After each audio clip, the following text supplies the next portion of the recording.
الحمد لله رب العالمين أشهد أن لا إله إلا الله وحده لا شريك له وأشهد أن محمدا عبده ورسوله صلى الله عليه وعلى آله وصحبه والتابعين وتابعيهم بإحسان إلى يوم الدين. أما بعد, inshallah, this is our first officially session. Yesterday we had one session. It was rather informal. And today, this is our first session going through this booklet dealing with the names of Allah subhanahu wa ta'ala, the most beautiful names of Allah subhanahu wa ta'ala. We mentioned the hadith that is in Sahih al-Bukhari that Rasulullah sallallahu alayhi wa sallam said, إِنَّ لِلَّهِ تِسْعَةً وَتِسْعِينَ اسْمًا مِئَةً إِلَّا وَاحِدًا مَنْ أَحْصَاهَا دَخَلَ الْجَنَّةِ. That surely Allah has 99 names, 100 less one. The one who knows them, the one who memorizes them, the one who lists and enumerates them, أحصاها دخل الجنة, he will enter paradise. So this branch of knowledge, the knowledge of the most beautiful names of Allah, the scholars say that it is a foundation, أصل لسائر العلوم. It is a foundation for the rest of the branches of knowledge. So the one who perfects his knowledge and understanding of the names of Allah, the most beautiful names of Allah, then he will be also good in the other branches of knowledge. Al-Imam Ibn al-Qayyim, he commented on this word أحصاها. أحصى, it means to count, to list, to enumerate. So if I give you something and I tell you to count it, I could tell you أحصها. The same as عد, يعد, عد يعد, to count, to enumerate, to list, right? أحصى, right? So this is the word here that is mentioned in the hadith. Man ahsaha, whoever does ihsa for the names of Allah subhanahu wa ta'ala, he will enter paradise. Now the root meaning is this word ahsa is to count and list and enumerate. They use the translation as memorize, right? You might hear it being translated as memorize. Man ahsaha yani man hafidhaha. Whoever memorized them, دخل الجنة. All of this is revolving around that meaning of the word أحصى. So here, Al-Imam Ibn al-Qayyim, he says that al-ihsa, it means إحصاء ألفاظها وعدها, to basically count, list, enumerate those names of Allah. So you know them, you have a list of them, right? Not necessarily a written list, but you list them, you know them as a group of 99 names. That's the first thing. Secondly is to فهم معانيها ومدلول هذه الأسماء, to understand the meanings of these names and what they indicate. To know the meanings of these names and what they indicate. And thirdly, number 3, دعاء الله سبحانه وتعالى بها والتعبد بمقتضاها. The third part of this is for you to worship Allah subhanahu wa ta'ala, to call upon Allah, to supplicate Allah subhanahu wa ta'ala with these names, and to worship Allah subhanahu wa ta'ala according to what these names indicate and necessitate, right? So, man ahsaha dakhal al-jannah. The one who does ihsa for these 99 names of Allah, he will enter paradise. It means he will have to know them, the count and the list. He knows this list of names. Secondly, he understands what these names mean. And thirdly, to ask Allah subhanahu wa ta'ala by these names and to worship Allah subhanahu wa ta'ala according to what these names indicate, necessitate, entail, lead to. Right? طيب. So Allah subhanahu wa ta'ala, as you heard, He said, وَلِلَّهِ الْأَسْمَاءُ الْحُسْنَى فَادْعُوهُ بِهَا. To Allah belongs the most beautiful names. So call upon Him with them. So Allah has names, and they are husna. Some of you heard about the superlative before. You have Hasan and Ahsan. You have Kathir and Akthar, right? Hasan, good. Ahsan is better, right? And then you have best, right? Kathir, a lot, right? You have Akthar, even more, right? The superlative. Here, Husna is in the same way, but for the feminine, because of the word Asma, right? So you say Ismun Hasan wa Ismun Ahsan, right? So you have a name that is a good name, and then you have a name that is Ahsan, even Ahsan, right? So we can say, for instance, that Sa'id is a good name, right?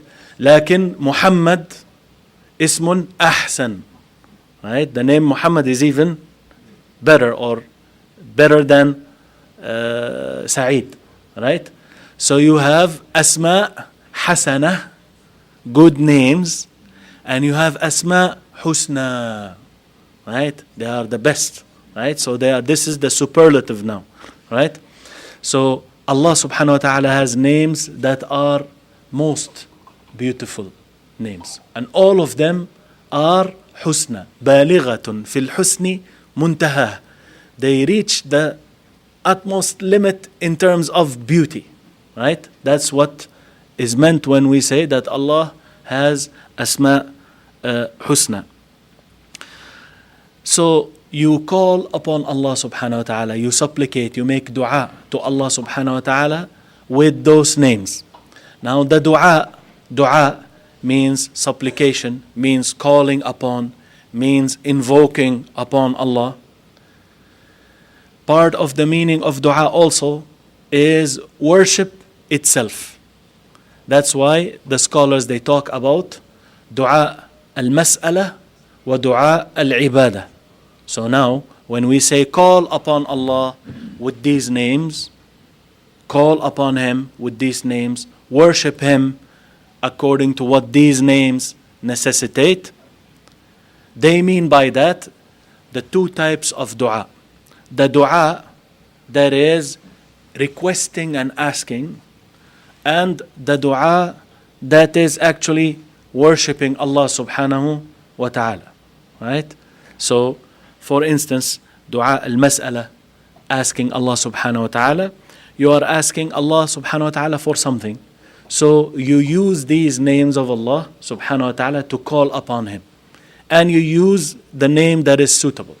So if it is forgiveness that you're looking for, maghfirah, then you say, Ya Ghafoor, اغفر right? Ya Ghaffar, اغفر Afu, Al-Afu, Allah subhanahu wa ta'ala is Al-Afu, the one who pardons. O Afu, Ya Afu, U'fu anni, pardon me, right?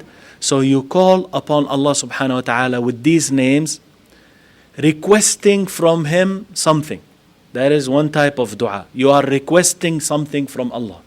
Either something good to happen to you, or something bad to be repelled and pushed away from you. As for the second type of dua, which is called dua ul-ibadah, the dua, the supplication, that is actually worship of Allah subhanahu wa ta'ala, then that is to worship Allah subhanahu wa ta'ala by these names, by praising Allah. Al-thana ala Allah azza wa jal bi asma'ihi al-husna. You praise Allah subhanahu wa ta'ala with these names. You praise Allah subhanahu wa ta'ala with these names, and you worship Allah subhanahu wa ta'ala according to what each and every name indicates, entail, and necessitates. So then, Allahu Sami'un Basirun Alim. Allah is all hearing, all seeing, all knowledgeable. Right? So when you are in distress now, you call upon Allah, asking Him for the removal of distress, calamity, depression, whatever. You say, Oh Allah, Anta Sami'. Ya Allah, you are the all-hearing. Right? You hear my complaint. Oh Allah, you are the all-seeing. You see the condition that I am in. Right? This is now, then you say, remove this depression, remove this calamity, remove this problem from me. Push this evil away from me. This is now dua of mas'ala, request. You know the word su'al, question, right? Su'al, mas'ala. Mas'ala is the same as question, requesting something, right? So you call upon Allah with those names. How do you worship Allah subhanahu wa ta'ala? We said dua of ibadah now. How do you worship Allah with the name, the Sami', the all-hearing, Basir, the all-seeing, Alim, the all-knowledgeable? You worship Him, how? By acting upon the fact that Allah subhanahu wa ta'ala hears, sees, and knows what you are doing. This is what is meant by du'a'ul ibadah.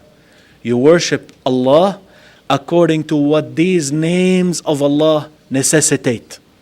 So, if you know that Allah subhanahu wa ta'ala is all hearing, then you will not say something that will be displeasing to Him. You will not lie, right? You will not backbite. Al-Basir, He sees what you do. So you will not make an action or do an action. Let's say you can backbite someone by a statement, but then sometimes you can slander someone just by a point of the finger or a wink of an eye or the nodding of the head, right? Making fun of someone, right? Allah sees. Maybe you did not say something to be heard. And that person, maybe he is blind. He doesn't see that you are making fun. But Allah sees what you are doing. This is what is meant by du'a'ul ibadah. You worship Allah according to what these names indicate. Al-Basir, it means that He truly sees what you are doing. So regardless of who's watching and who's not, you know that Allah subhanahu wa ta'ala is seeing you, and therefore do not do something that He sees, right? That is displeasing to Him. Same way as for the knowledgeable. The name of Allah, Ash-Shakur, Shakir and Shakur, all thankful, Allah subhanahu wa ta'ala. So if you know that Allah subhanahu wa ta'ala is Shakur, then He loves thanks, and He loves those who offer thanks, right? So then if someone does something good to you, then you thank them, because Allah is Shakur. He thanks, right, for things that the people do, and He loves also the thankful ones. Shakurun yuhibbu ash-shakirin. He is all thankful, and He loves those who offer thanks. Afu, pardoning. Allah subhanahu wa ta'ala pardons. So if you want Him to forgive you, you call upon Him. Like the dua in Laylat al-Qadr, when Aisha radiallahu anha, she asked Rasulullah sallallahu alaihi wasallam as to what should she say if she matches Laylat al-Qadr. He said to say, Allahumma, O Allah, innaka afuun, you are pardoning, tuhibbul afu, you love to pardon, so u'fu anni, so pardon me, right? Afu. Now in terms of worshipping Allah, that is the dua of requesting and asking.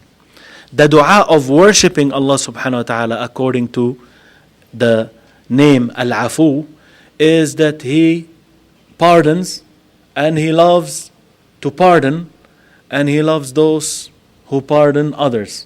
So you worship Allah subhanahu wa ta'ala according to what this name indicates, and that is by forgiving and pardoning others who have done something that is bad or something you don't like. They have done it to you, so you pardon them, worshipping Allah subhanahu wa ta'ala by what His name Al-Afu, the pardoning, indicates. It indicates that He pardons, He loves pardon, and He loves from His servants, He loves those who pardon others, and so on, so forth. You worship Allah with all of these names and what they indicate, subhanahu wa ta'ala.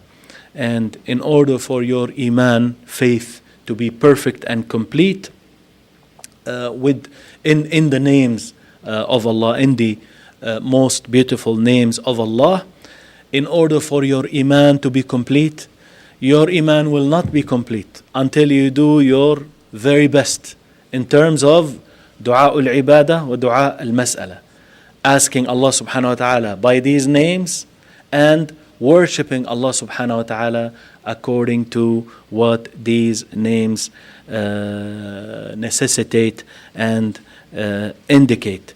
So knowing the names of Allah subhanahu wa ta'ala once again is one of the most important objectives, because Allah subhanahu wa ta'ala is the one who created us, the one who brought us into the existence. He is the one who subhanahu wa ta'ala provided for us.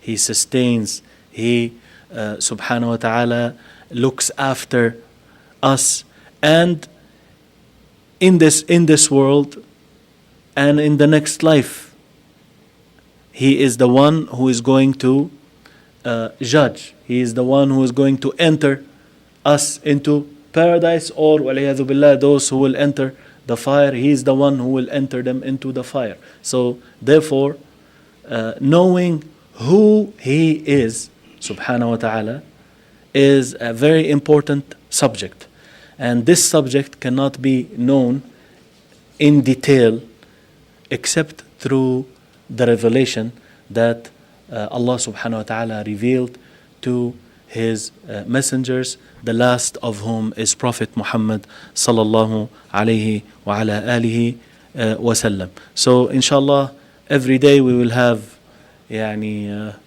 period of time, maybe half hour, 45 minutes, 1 hour, I don't know. We'll see how things will develop, inshallah.